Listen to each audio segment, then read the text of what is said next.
So guys, आज का topic है कक्षा 12th का विषय अर्थशास्त्र, प्रारंभिक समष्टि अर्थशास्त्र बुक का नाम। ठीक है, चैप्टर नंबर 5 मुद्रा के बारे में आज हम इस वीडियो में चर्चा करेंगे। आइए शुरू करते हैं। सबसे पहले है मुद्रा। मुद्रा होता क्या है? मुद्रा सभी को मालूम है कि मुद्रा एक पैसा होता है जो किसी वस्तु को खरीदने, विनिमय करने में काम आता है। ठीक है, आप किसी भी दुकान में चले जाओ, वहाँ से कोई वस्तु खरीदनी है तो आप पैसे देकर ही उस वस्तु को ले सकते हो। तो मुद्रा एक विनिमय का माध्यम है। ठीक है, आइए देखते हैं उसका शुद्ध डेफिनेशन क्या है। मुद्रा एक विनिमय का माध्यम है जो एक वस्तु या सेवा के बदले स्वीकार होता है। मतलब किसी भी वस्तु को खरीदने के लिए मुद्रा की आवश्यकता पड़ती है।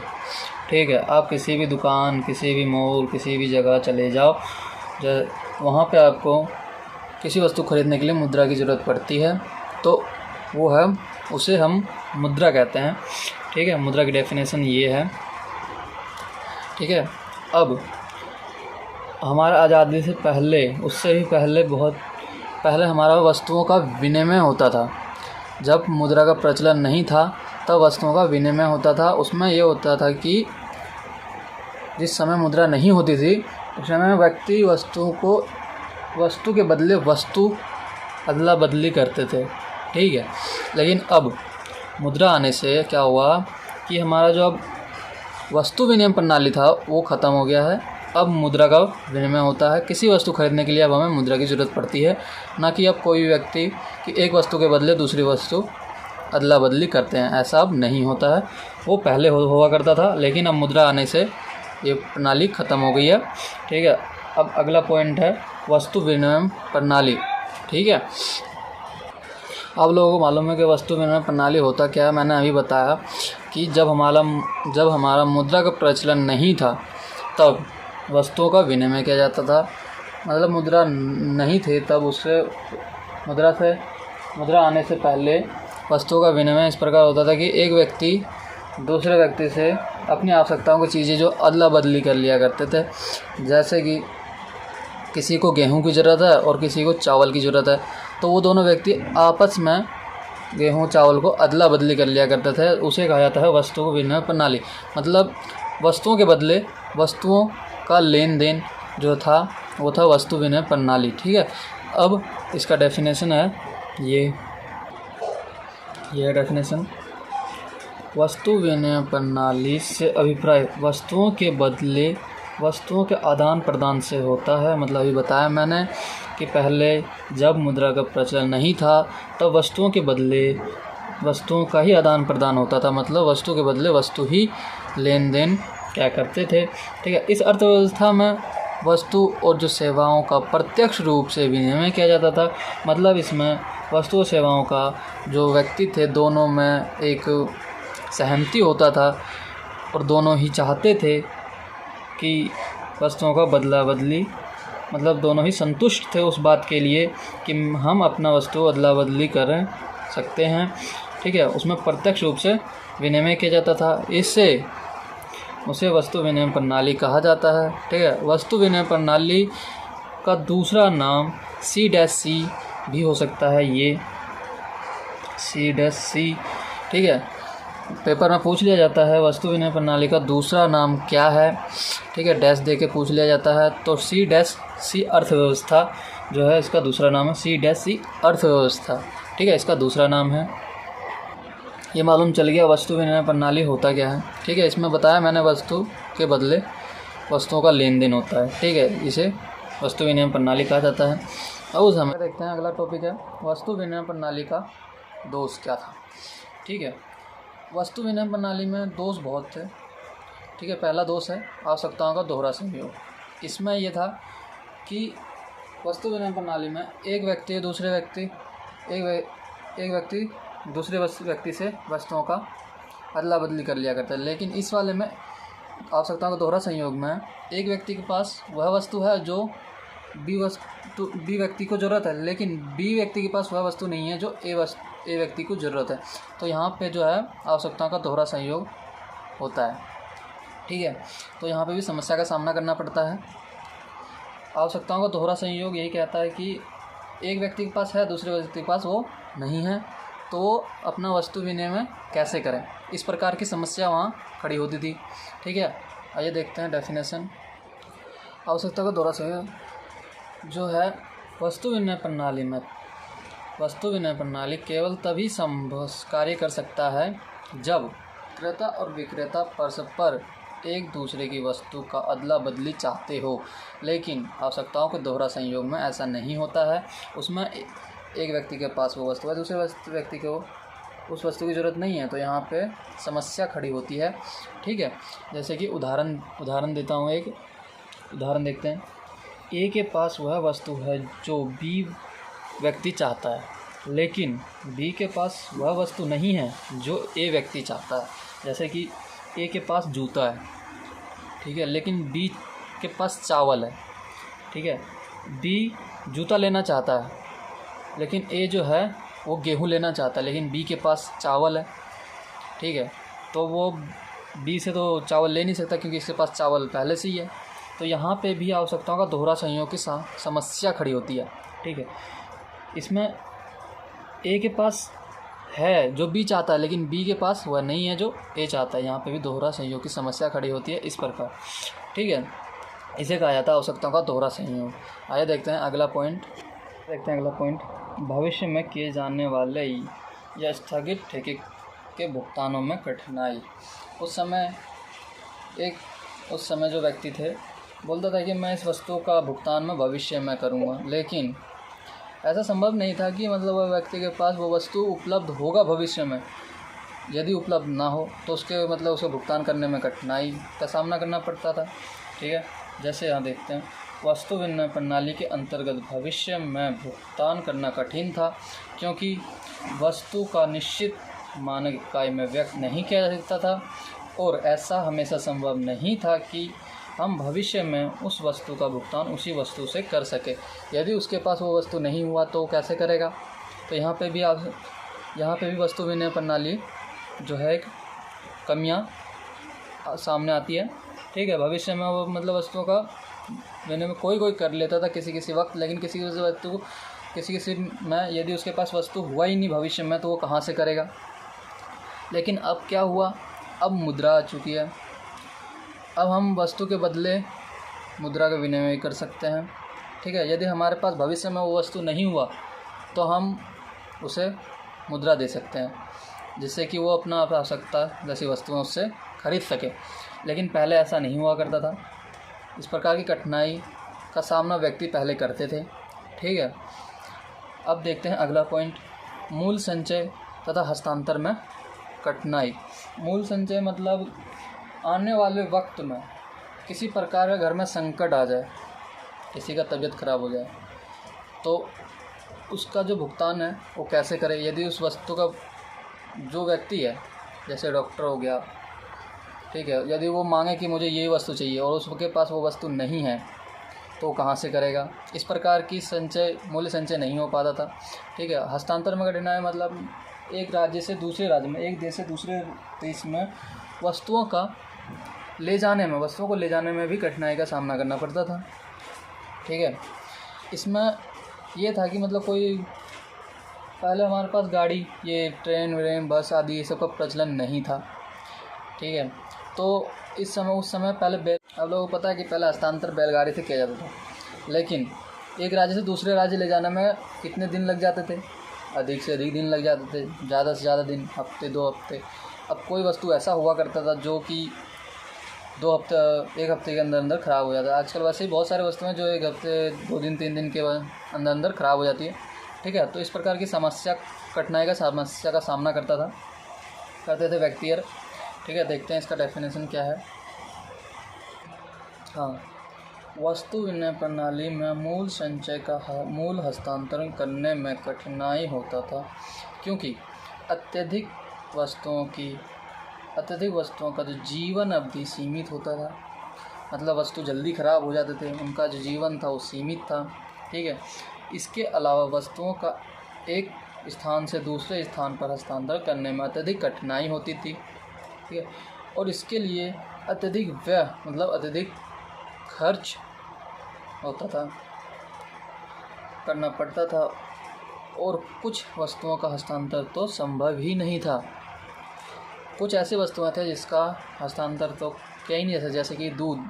अब दूध को एक दिन में पहले जब हमारे पास बैलगाड़ी ये सब हुआ करते थे, हमारे पास गाड़ियाँ नहीं हुआ करते थे उस समय, एक राज्य से दूसरे राज्य अब दूध को ले जा सकते हैं, एक दिन में वो उसमें खट्टापन आ जाएगा तो ख़राब हो जाया करता था।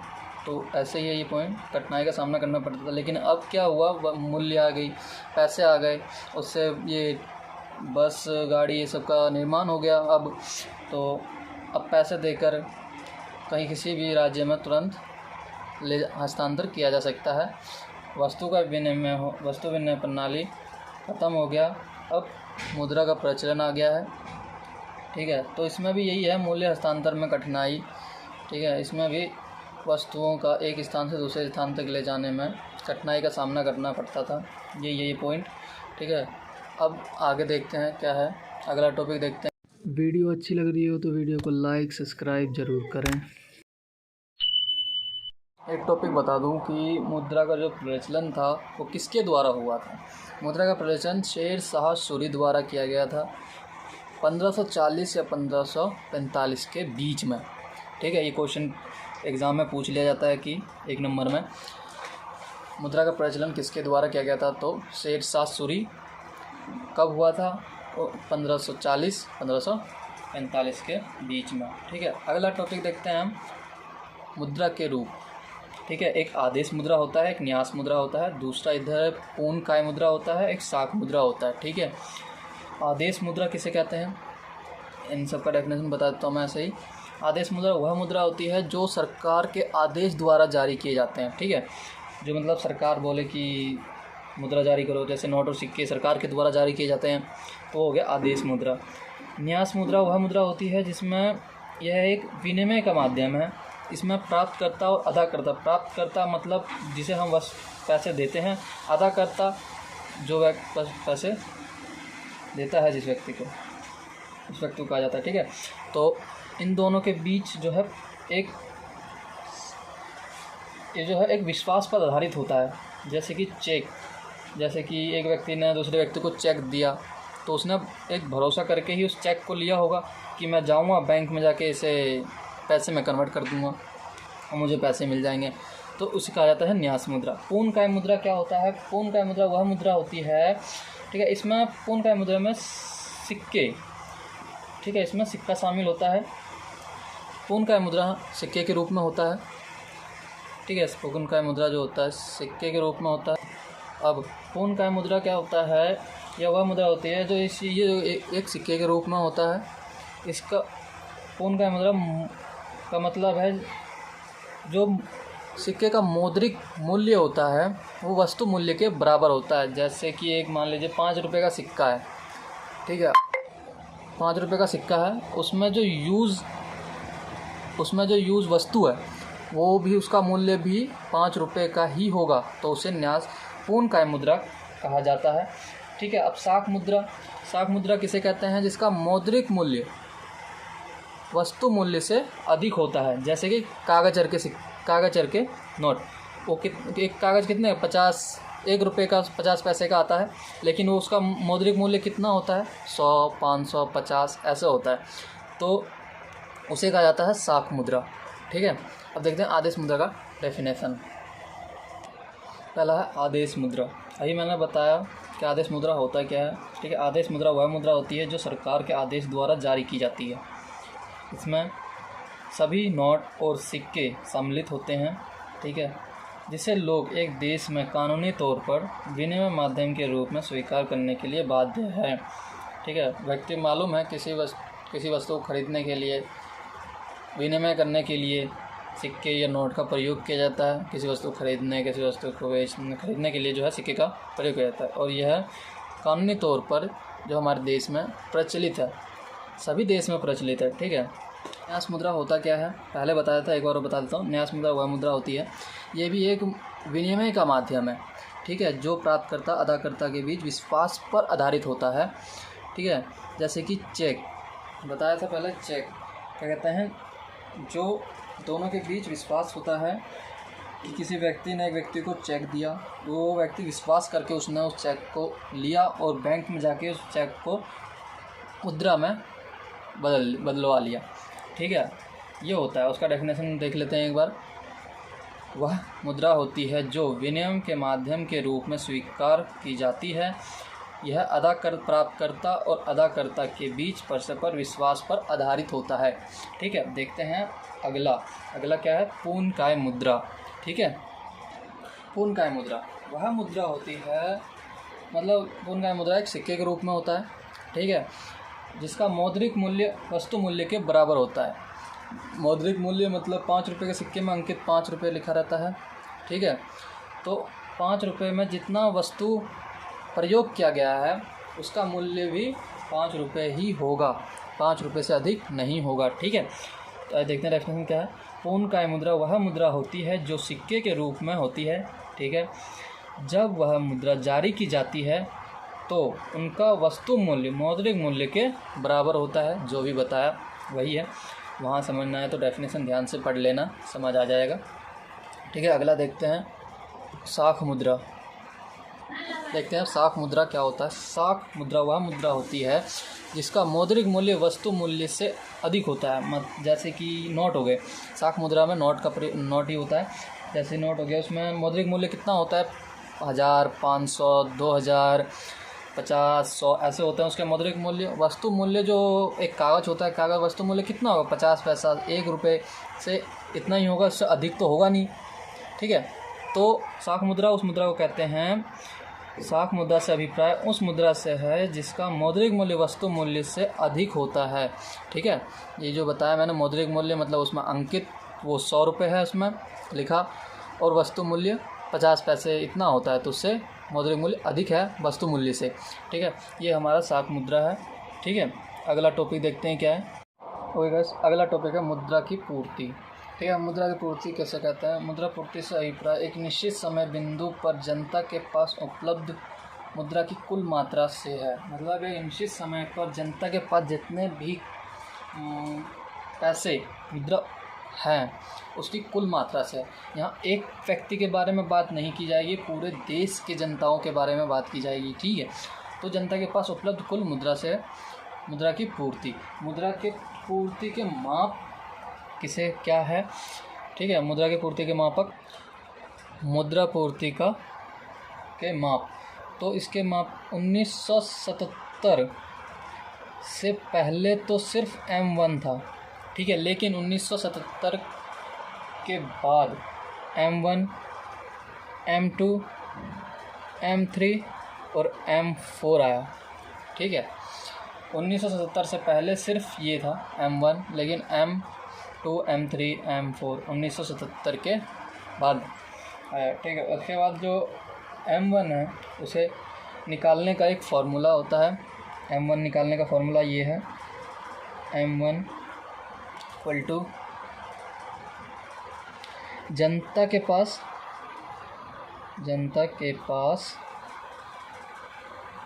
करेंसी, ठीक है, प्लस वाणिज्यिक बैंकों के पास जमा,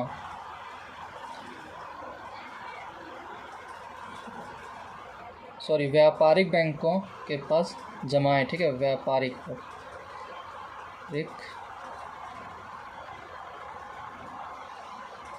बैंकों के पास जमा है। ये जो हमारे छोटे छोटे बैंक है ना, उन्हें कहा जाता है। ठीक है, छोटे छोटे जैसे यूको हो गया, ये सब जितने भी जिसमें भी हम अपने खाता खुलवाते हैं, ये सब हो गया। वाणिज्यिक बोलो चाहे व्यापारिक बोलो, बात एक ही है। ठीक है, अगले प्लस RBI के पास अन्य जमाएं। ठीक है, ये होता है M1 निकालने का फॉर्मूला। ठीक है, अगला आता है जनता के पास करेंसी को हम C से दर्शाते हैं। ठीक है, अब व्यापारिक बैंकों के पास जमाएं उसे हम डी से दर्शाते हैं, डी। इसे हम इसका दूसरा नाम है मांग जमाएं भी कहा जाता है, इसका दूसरा नाम है। प्लस आरबीआई और जो अन्य जमाएं हैं उसे हम OD से दर्शाते हैं, OD से।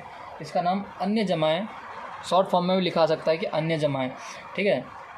ये अब M2 कैसे निकालते हैं? M1 प्लस डाक घरों के बचत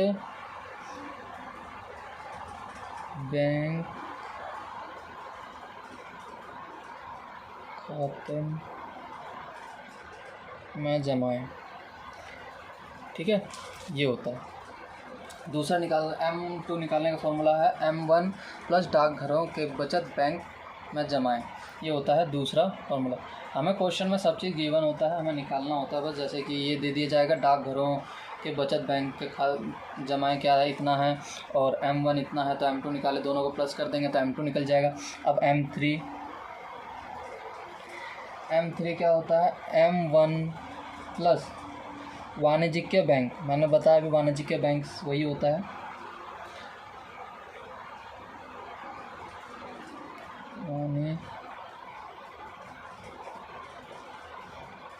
वाणिज्यिक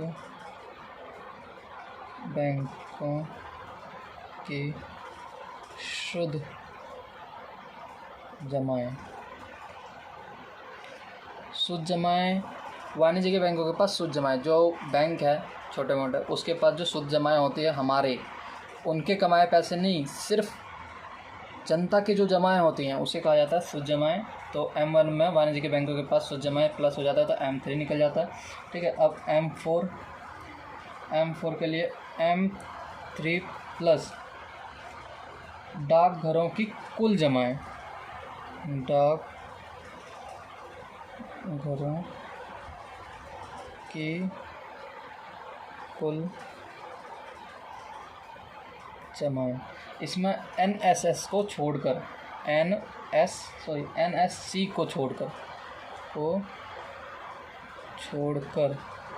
ये NSC का मतलब होता है इंटरनेशनल सेविंग सर्टिफिकेट, हिंदी में राष्ट्रीय बचत प्रमाण पत्र, ठीक है।